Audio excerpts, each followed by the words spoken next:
വയനാടിന് സമാനമായ പ്രകൃതി ദുരന്ത മേഖലയിൽ സർവസജ്ജ രക്ഷാപ്രവർത്തനം ഉടൻ സാധ്യമാക്കുന്ന ദ്രുതരക്ഷാസേനയ്ക്ക് ദേശീയ തലത്തിൽ രൂപം നൽകണമെന്ന് Kerala Congress M chairman Jose K Mani MP ആവശ്യപ്പെട്ടു. ന്യൂഡൽഹിയിൽ നടന്ന ഡിസാസ്റ്റർ മാനേജ്മെന്റ് ഭേദഗതി ബിൽ 2024 ചർച്ചയിലാണ് ജോസ് കെ മാണി ഇക്കാര്യം ആവശ്യപ്പെട്ടത്. പ്രകൃതി ദുരന്ത സ്ഥലത്തേക്ക് കുതിച്ചെത്തി നിമിഷങ്ങൾക്കുള്ളിൽ ജീവരക്ഷാ പ്രവർത്തനം കഴിയുന്ന സമഗ്ര സംവിധാനമാണ് വേണ്ടതെന്നും ജോസ് കെ മാണി അഭിപ്രായപ്പെട്ടു.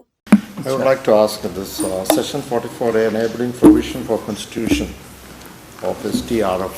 What was earlier? What is the amendment you made on this?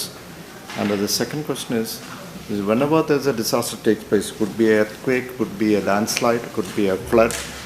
At the state level, probably we do not have the, by the time the first thing is rescue them.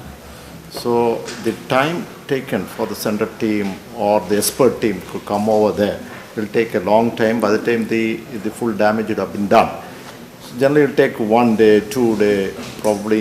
But communication with the center and the state will take time, whether it is this very severe or not. But do you have any provision to have an expert team? For the flood is different, for the earthquake is different, the landslide is different. So some of the state level immediate you can act on it. Some provisions or some system should be made for that. Especially in the event of what happened in Wayanad recently, so more than about 400 people, including the missing, are dead. So this is sort of things happening in everywhere in the country now.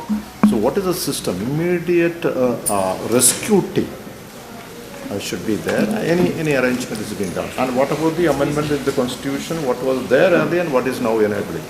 Wayanad പോലുള്ള വൻ ദുരന്തങ്ങൾ രാജ്യത്ത് ഇത്തരം പൊതുസംവിധാനത്തിന്റെ അനിവാര്യതയിലേക്കാണ് വിരൽ ചൂണ്ടുന്നതെന്നും അദ്ദേഹം പറഞ്ഞു. News bureau, Kottayam.